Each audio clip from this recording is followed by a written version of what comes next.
Hello dear everyone, कैसे हो सब? बिल्कुल ठीक ठाक। तो चलिए आज हम लोग एमसीक्यूज ऑफ ट्रांजिशन एलिमेंट बनाएंगे, जिसमें इसका ये मेरा इस सीरीज़ का तीसरा वीडियो है। 2 वीडियो मैंने दे लिया है, उसको आप लोगों ने अगर नहीं देखा है तो जाके जल्दी जल्दी से देख लीजिए, ताकि आपका कॉन्सेप्ट एक एक करके क्लियर होता चला जाए। ठीक है, मैं बता दूँ आपको कि अभी जो ट्रांजिशन एलिमेंट सीरीज बता रही हूँ मैं आपको, ये क्या है, फर्स्ट ट्रांजिशन सीरीज है। फर्स्ट ट्रांजिशन सीरीज से रिलेटेड जितना क्वेश्चन है पहले करवाऊंगी, फिर सेकंड में आएंगे हम लोग। फर्स्ट ट्रांजिशन मेटल या सीरीज बोल सकते हैं आप, एलिमेंट जो फर्स्ट ट्रांजिशन सीरीज है उसका है। ठीक है, ये हो गया आपको क्लियर। और उसके बाद आपकी सुविधा के लिए मैं एमसीक्यूज ऑफ ट्रांजिशन एलिमेंट का प्लेलिस्ट तैयार कर दूंगी, ताकि आपको कोई ज़्यादा परेशानी ना हो। चलिए स्टार्ट करते हैं वीडियो। क्वेश्चन नंबर 1 पे आइए आप। क्वेश्चन नंबर 1 है Cu2O is black oxide of copper, copper second oxide, red oxide of copper, cupric oxide. तो यहाँ पे इसका आंसर क्या होगा, तो ध्यान रखिए Cu2O जो होता है ये क्या होता है, ये आपका क्या हो गया, क्यूप्रस ऑक्साइड। ये क्या है, क्यूप्रस ऑक्साइड, क्यूप्रस ऑक्साइड। तो इसका कलर कैसा होता है, रेड होता है। ठीक है, और CuO होता है, क्यूप्रिक ऑक्साइड होता है CuO। ठीक है, क्यूप्रिक ऑक्साइड, इसका कलर कैसा होता है, ब्लैक होता है। Okay clear. तो आंसर हमारा कौन सा हो जाएगा, Cu2O, red oxide of copper. तो देखिए ऑप्शन हमारा सी जाएगा। आप यहाँ ध्यान दीजिए थोड़ा सा पढ़ते वक्त, Cu2O है, तो देखिए इसमें चार ऑप्शन है ना। ए जो है ब्लैक ऑक्साइड ऑफ कॉपर, ये भी जस्ट क्यूप्रिक ऑक्साइड के लिए हो गया। कॉपर सेकेंड ऑक्साइड यानी क्यूप्रिक ऑक्साइड हो गया, और क्यूप्रिक ऑक्साइड तो डायरेक्ट क्यूप्रिक ऑक्साइड है ही।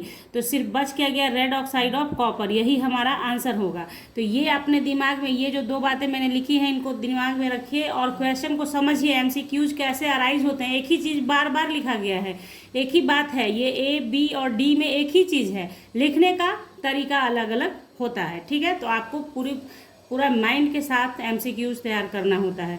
खैर, नेक्स्ट नंबर क्वेश्चन देखिए आप। क्वेश्चन नंबर 2, गोल्ड डिजोल्व्स इन एक्वारेजिया फॉर्मिंग। अब गोल्ड जो है एक्वारेजिया में डिजोल्व होता है तो क्या बनाता है, तो सबसे पहले एक्वारेजिया कहते किसे हैं, 3:1 रेशियो ऑफ CONCHNO3 NaCl। ठीक है, 3HNO3 प्लस HCl, 3:1 रेशियो, इसको कहते हैं एक्वारेजिया। ठीक है, अम्लराज, हिंदी में इसे अम्लराज कहा जाता है। अब देखिए जब आपका गोल्ड इसमें डिजोल्व किया जाता है तो ये बनाता है क्लोरो आयूरिक एसिड, सी। तो क्लोरो आयूरिक एसिड का क्या होगा फॉर्मूला, वो देख लीजिए आप।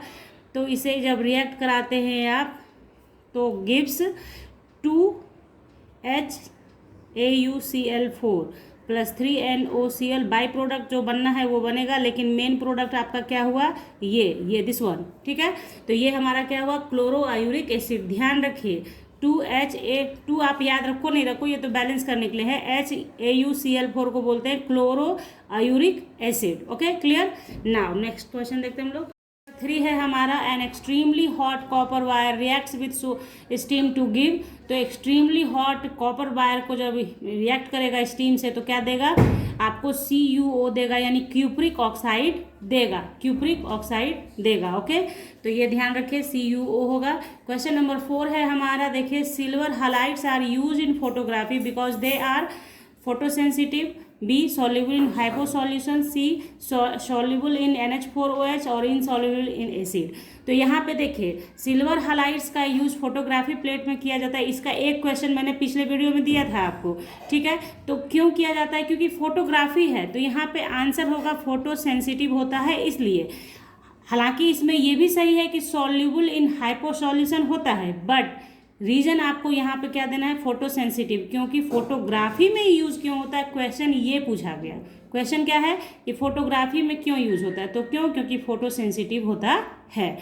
सॉल्युबल इन हाइपो सॉल्यूशन भी होता है, लेकिन ये ऑप्शन सही नहीं जाएगा। ऑप्शन सही क्या जाएगा, फोटो सेंसिटिव होता है। ओके, नेक्स्ट क्वेश्चन देखते हैं हम लोग। तो देखिए क्वेश्चन नंबर 5 है हमारा, which is not present in German silver.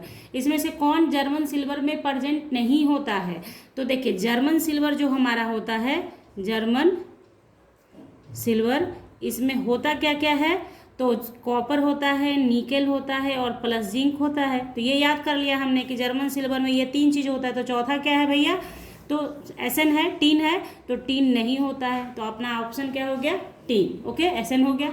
Next number question देखिए 6 है, CuSO4 solution reacts with KCN to form a complex. तो ये आपको ध्यान रखना होगा, है ना, कि CuSO4 सॉल्यूशन रिएक्ट करता है KCN के साथ तो क्या बनाता है, तो ये कॉम्प्लेक्स बनाता है जो K3CuCN4 होता है। ठीक है, इसका ध्यान रखिएगा। कुछ क्वेश्चंस ऐसे होते हैं जिनको आप इनऑर्गेनिक केमिस्ट्री के अंदर का होता है, जिसको आपको थोड़ा बहुत याद भी करना पड़ता ही है। जो रिएक्शन, कोई रिएक्शन किसी सॉल्यूशन से जब रिएक्ट करेगा, किस तरह से क्या प्रोडक्ट देता है, उसका कुछ कुछ आपको ध्यान में रखना पड़ेगा। ठीक है, तो आपका ये आपका हो गया। अब देखिए क्वेश्चन नंबर नेक्स्ट देखिए हमारा क्या है, ब्रास इज, तो ब्रास क्या है, a compound, an amalgam, an element, an alloy. तो ये तो सब लोग जानते हैं कि अलॉय है, क्योंकि वो क्या होता है, ये जो है अलॉय है किसका, कॉपर और जिंक का। ठीक है, तो ब्रास क्या है, एक अलॉय है। Okay, clear. नाउ नेक्स्ट बढ़ते हैं हम लोग आगे, क्वेश्चन नंबर 8 की ओर। तो नेक्स्ट क्वेश्चन है, which are ore is called malachite. तो इसमें से कौन सा ऐसा ओर है जिसे मालाकाइट के नाम से जाना जाता है ना।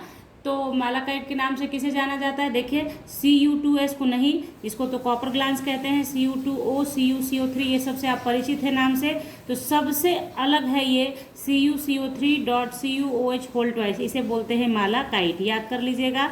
कभी कभी ओर्स का नाम भी आ जाता है ऑब्जेक्टिव क्वेश्चन के अंदर, जैसे डायरेक्ट क्वेश्चन देगा उसके ओर्स का नाम रहता है, तो ओर्स का नाम कुछ कुछ जो फेमस ओर्स है उसको पढ़ना चाहिए। तो malachite CuCO3 CuOH whole twice. Okay, next question है हमारा, the most important oxidation state of copper is +2 +1 +3 +4। तो +3 और +4 तो होता ही नहीं है कॉपर का, 2 ही होता है, +2 और +1। इसमें से मोस्ट इंपॉर्टेंट कौन सा होता है, तो देखिए मोस्ट इंपॉर्टेंट पूछा है। अब MCQs को थोड़ा समझने का कोशिश कीजिए। मैंने बोला है आपको, जब सीरीज जैसे जैसे आगे जाएगा क्वेश्चन थोड़ा ट्रिकली सॉल्व करने के लिए आएगा।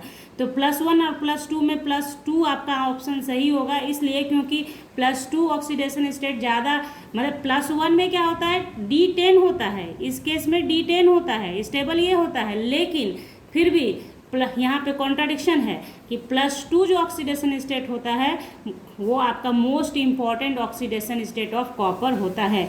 रीजन आपको जानना है तो वीडियो का लिंक दे दूंगी मैं आपको डिस्क्रिप्शन बॉक्स में, जिसमें मैंने बताया है कि कॉपर का +1 ऑक्सीडेशन स्टेट से ज़्यादा मोर इम्पॉर्टेंट होता है ऑक्सीडेशन स्टेट +2 क्यों, वो रीजन वाला क्वेश्चन दे दूंगी, वो वीडियो आप देख लीजिए, वहाँ जाके आपको क्लियर हो जाएगा। ठीक है, डिटेल में क्लियर हो जाएगा।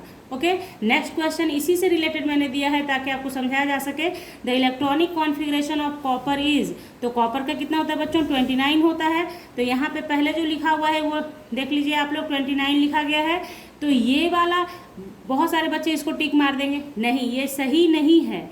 आपका क्या हो जाता है, कॉपर और क्रोमियम के केस में थोड़ा सा चेंज होता है और इलेक्ट्रॉन जंप करता है एक D से S में।